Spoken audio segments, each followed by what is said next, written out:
In Phuket, 3 temples were designated as venues for people to attend ceremonies and lay sandalwood flowers in tribute to the late Princess Galyani Vadhana.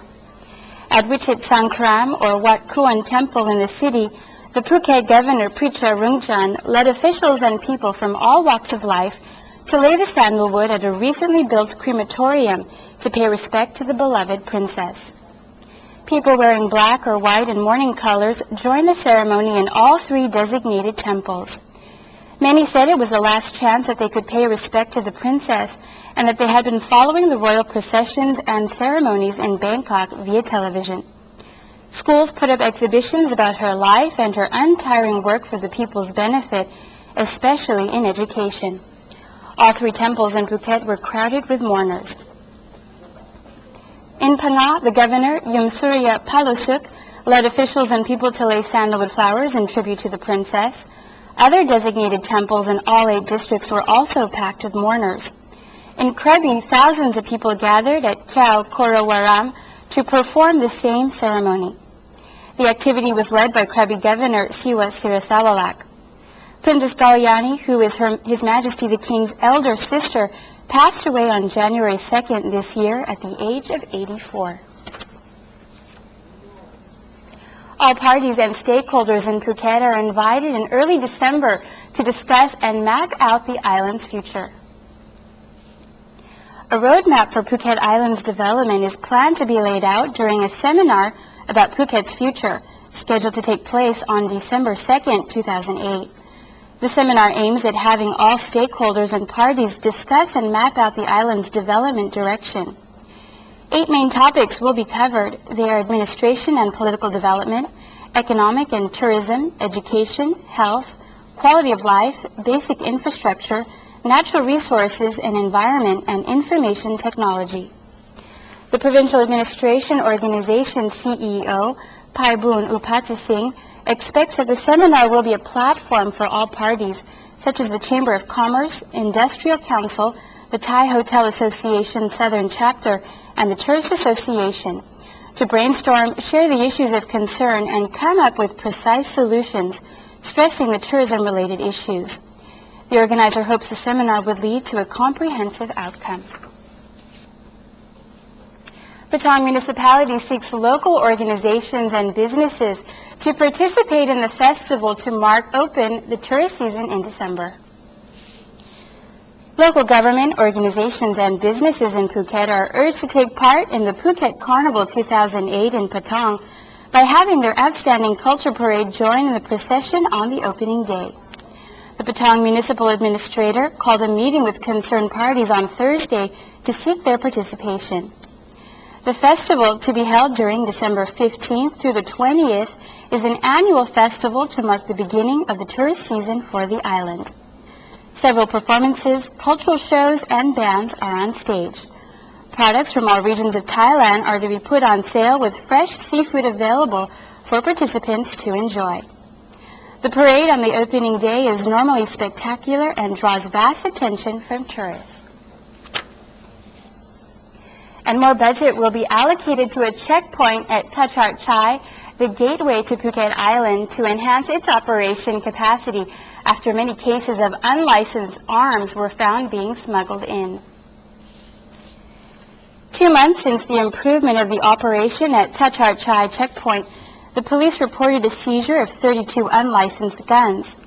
The Phuket Governor Pricha Rungjan and the Provincial Chief of Police Apirak Hongtong were present at the recent press conference.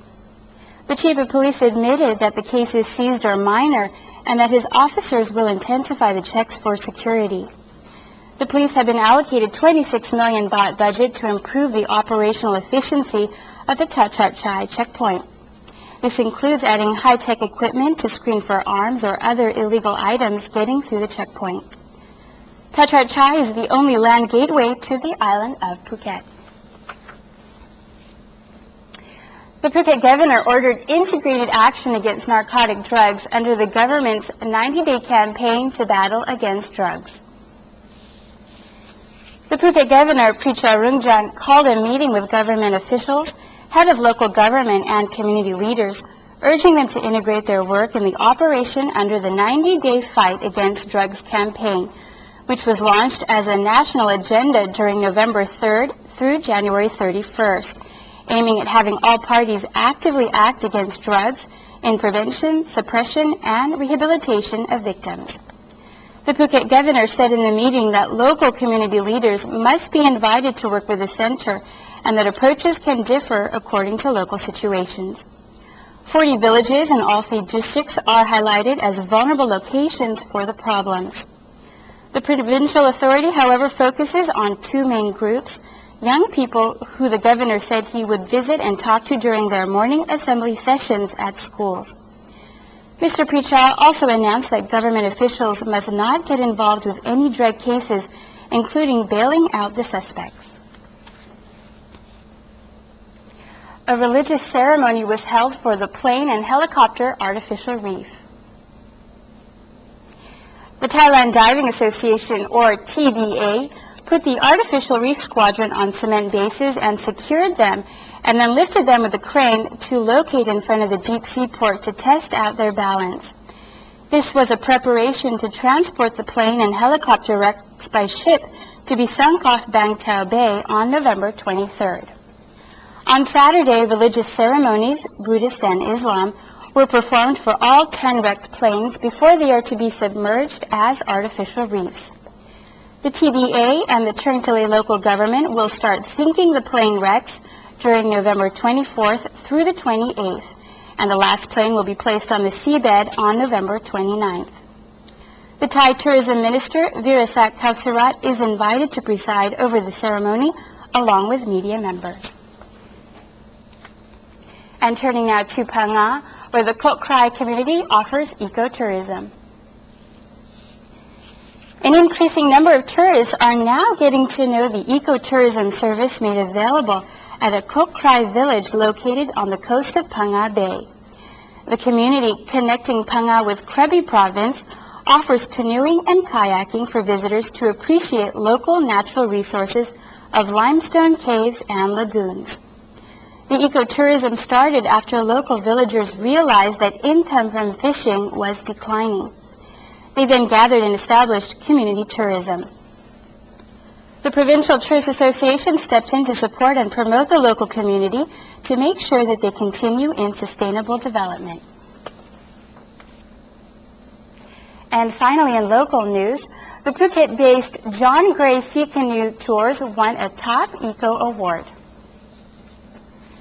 According to international media, among the winners of the 7th Ecotourism Awards presented during the 2008 Skull World Congress in Taipei were John Gray Sea Canoes, who received his award from Skull International President Mr. Phil Sims for eco-friendly transportation at the recent 7th Annual Skull International Ecotourism Awards during the opening ceremony of the 69th Skull World Congress held in Taipei, Taiwan.